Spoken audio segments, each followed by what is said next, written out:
السلام علیکم. وایلډ منټ او جنگلی پودینا د دې نوم تاسو اورېدلی که نه اورېدلی نو اسانو ټکو کې پښتو کې دې ته وینلی وایي. څوک ورته وینلی وایي، څوک ورته اینلی وایي. دا بوټی زیاتره په لښتو باندې کوم دی کې چې د اوبو لاره وي په هغه ځایونو کې کېږي، په پولو باندې کېږي، د پټو په پولو باندې اکثر کېږي. مخکې خو به ډېر زیات و، اوس زموږ د زمیندارو دوی سره څه دښمني ده، پته نشته چې څه وجه ده چې دې څه تکلیف دی زمیندارو ته. نو اکثر په دې سپریګانې وشي او دا ختم شي، خو د دې ډېرې زیاتې فایدې دي صحت دپاره، انساني صحت دپاره ډېر زیاتې فایدې دي د وینلي.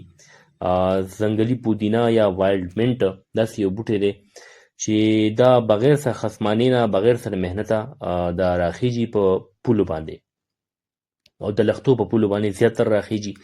مونږ چې کله ماشومان وو نو مونږ به دا وینلې راغونډ کړو، پاڼې به مو وچې کړې، په دې کې مو لږه شان مالګه واچوله، به مو پاوډر کړل او مونږ خوړل او زمونږ ته به ډېر ښه لګېدل. خو هغه ټایم کې مونږ ته د دې فایدو پته نه وه. اوس خو داسې د دې دا فایدې تاسو ته بیان کړم، تاسو به حیران شئ. وینلې چې کوم دی دا تاسو د هاضمې دپاره استعمالولی شئ. د چا هاضمه خراب وي، سینې سوځي او بوج وي په سینه باندې، بدهضمي وي ورته ډېره زیاته، زړه ورته خرابېږي، ډرکي راځي، لوږې کمې، د معدې چې څومره مسلې وي په هغې کې د ځنګلي پودینا، وایلډ منټ یا وینلې ډېر ښکلی کار کوي. د دې کې استعمال یې څه دی نو ویډیو تر اخره وګورئ، تاسو ته په تفصیل سره انشاءالله پوهیږم چې څنګه نسخې سره تاسو ته استعمال کوي. د معدې یخوالي لپاره ډېر ښکلی کار کوي. د وینلي یو څو پاڼې تاسو په اوبو کې واچوئ او هغه اوبه تاسو څښئ نو معده به مو په ګرمۍ کې یخه وي انشاءالله. د خېټې درد کې ډېر ښه کار کوي. خېټه باندې مو درد وي، دوايي نه وي، نو وینلي څو پاڼې راواخلئ، هغه وخورئ، د دې سره د خېټې درد هم کلاریږي.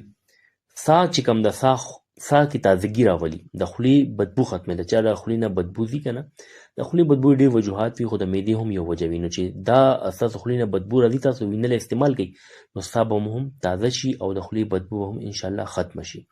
نزله، زکام، ټوخي کې او بلغم کې، د مرۍ په درد کې هم ډېر ښکلی کار کوي. ذهني تناو کې د دماغي ستړیا چې دا ختموي او ریفریشمنټ راولي، تازګي راولي انسان کې. د سکین دپاره، جلد دپاره، څرمن دپاره هم ډېر زیات مفید دی. چې کوم میخونه یې کیل محاسې چې ورته وایي دانې، د هغې دپاره هم دا ډېر بیسټ رزلټ ورکوي.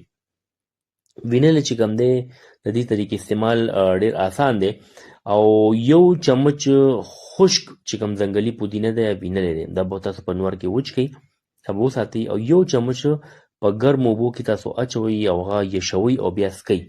بل تاسو دا په دغه پاوډر چې کوم دی دا په پخلي کې هم اچولی شئ، په مستو دپاسې اچولی شئ، په چاټ کې، په سوپ کې هم اچولی شئ، ذایقه به ورسره انشاءالله ډېره ښکلې کېږي.